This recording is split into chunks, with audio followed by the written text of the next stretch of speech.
Hello and welcome to a new video from RC Empire. Now we've decided to take a little break between our TT01 series to show you a couple of different little things and projects we've got going on. Although we've got plenty of detailed videos to come in the next few weeks for the TT01 leading up to race day. But for now, we thought we'd show you something really cool and super fun. The Tamiya Wild Mini4WD Toyota Hilux. Now these kits are amazing. They come with a wide range of different body shells, different configurations, and each one is a lot of fun. The thing I love most about them is their simplicity to build and the great scale look Tamiya have produced with them. As well as the fact that they're not just static models, they're fully functional and very capable of running indoors and outdoors. So let's get straight into it. Now what you get firstly is this cool box, which comes with this nice Tamiya artwork and a picture of what the vehicle should look like.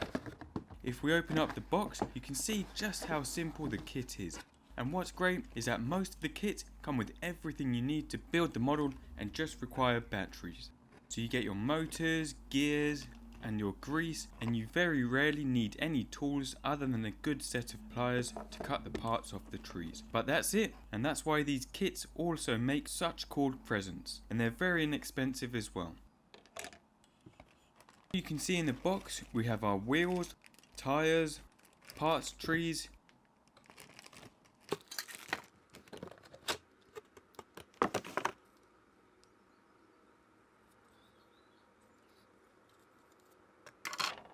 and our little bag of hardware, including your motor and drivetrain.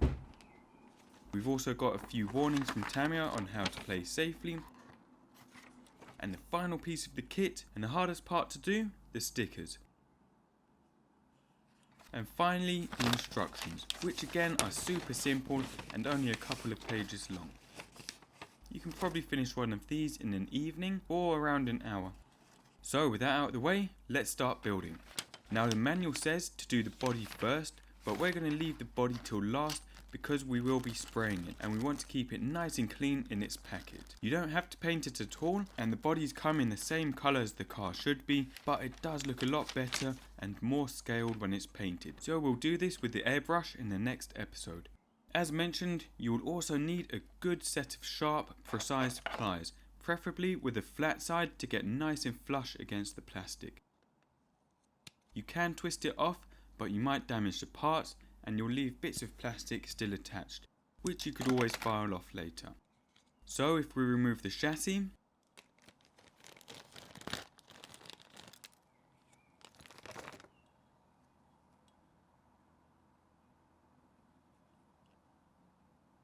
take our two gears,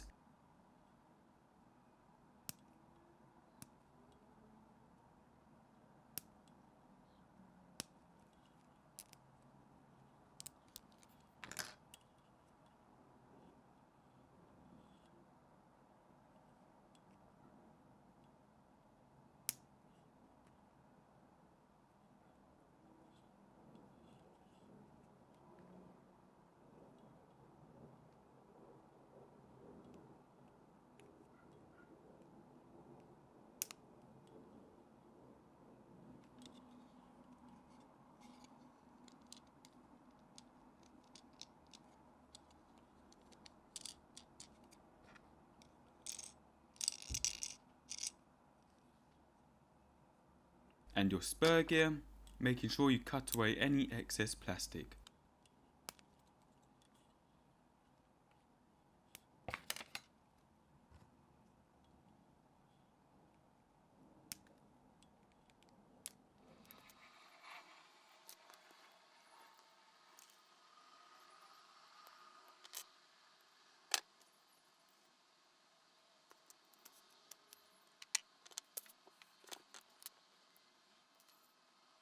Now these two little discs have a thread on them, so they'll act like a worm drive with the gears already in the chassis.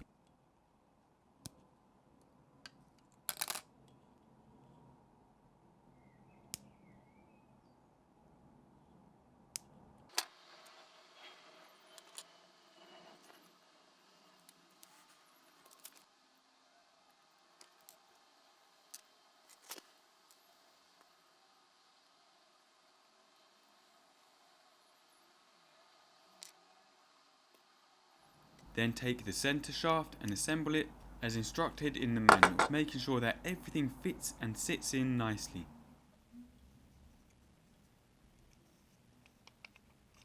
And then you can lock the shaft in place with these little tabs, which, like everything on these kits, just clip into place. And do take note of the orientation of these as specified in the manual.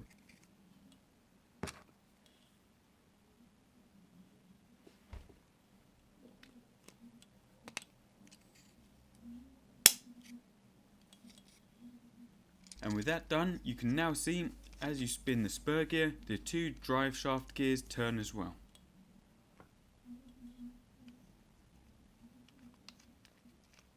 Now onto the battery terminals. With these again you can see two little holes on the bottom, so what you need to do is feed these in between this little gap and make sure the holes clip onto the tabs at the bottom of the chassis and they'll lock in place.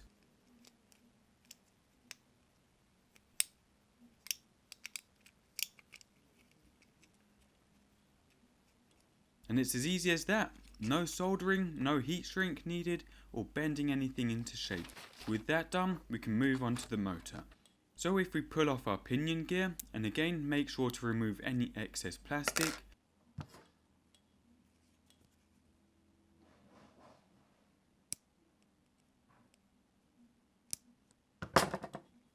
You can just get it and push it onto the shaft. And it's a good tight fit, so you don't need to glue anything. Stick a little grease onto that.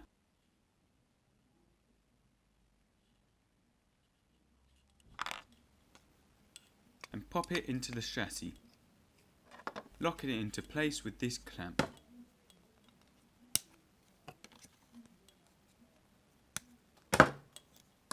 Now one of the cool things with these kits is that they are designed to have interchangeable motors and gears, so it's super easy to remove the motor and stick in a faster one or a slower one or one with more torque, and there are a lot of different motors and gears available.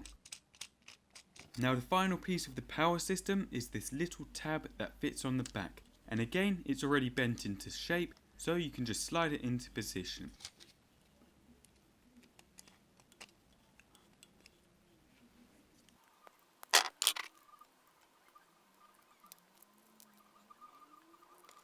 And if we fit the on and off switch, this will act like a little lever to push the metal contact onto the battery and close the circuit. So a really simple, back to basic design, and also a great way for kids to learn about circuits, motors and drive systems. If we take our drive shafts, we can just slide them in like that, ready for the cool scaled wheels and tyres.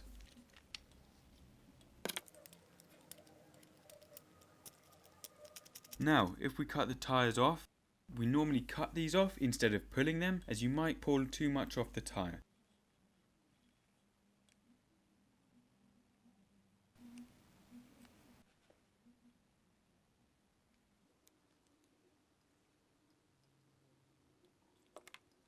But as you can see, with a good pair of pliers, they cut away nice and clean.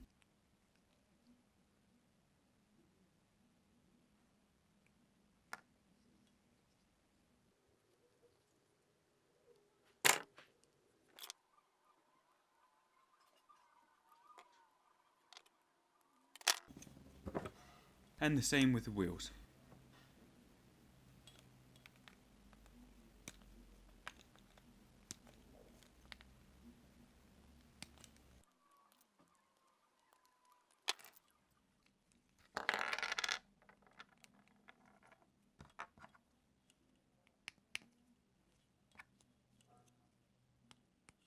With the tyres, there's normally an orientation for them, for an inside and outside, and as you can see, there's a bigger tyre wall on the outside of the tyre.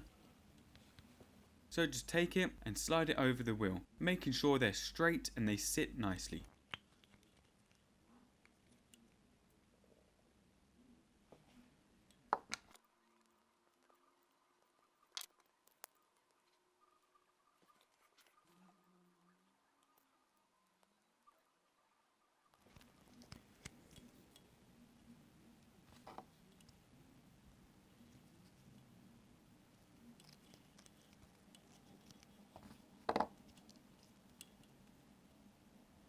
Again, I've never needed to glue these and they should stay on there solid.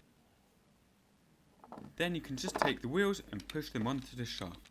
The easiest way to do this would be to put the shaft on a hard flat surface and push the wheels straight down onto them.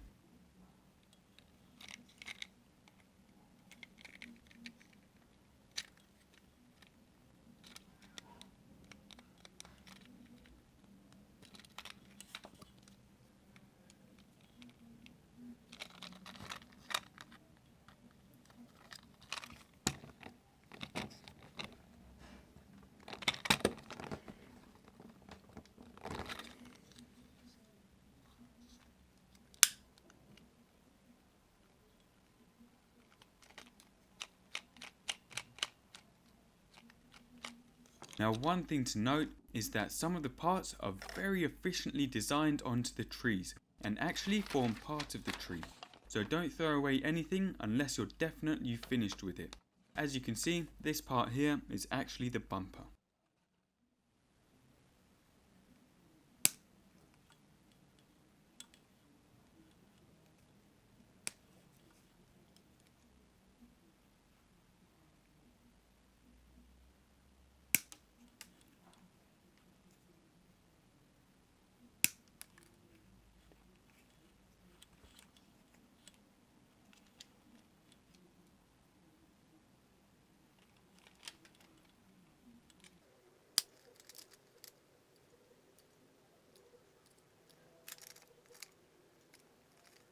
And that's pretty much it for this episode.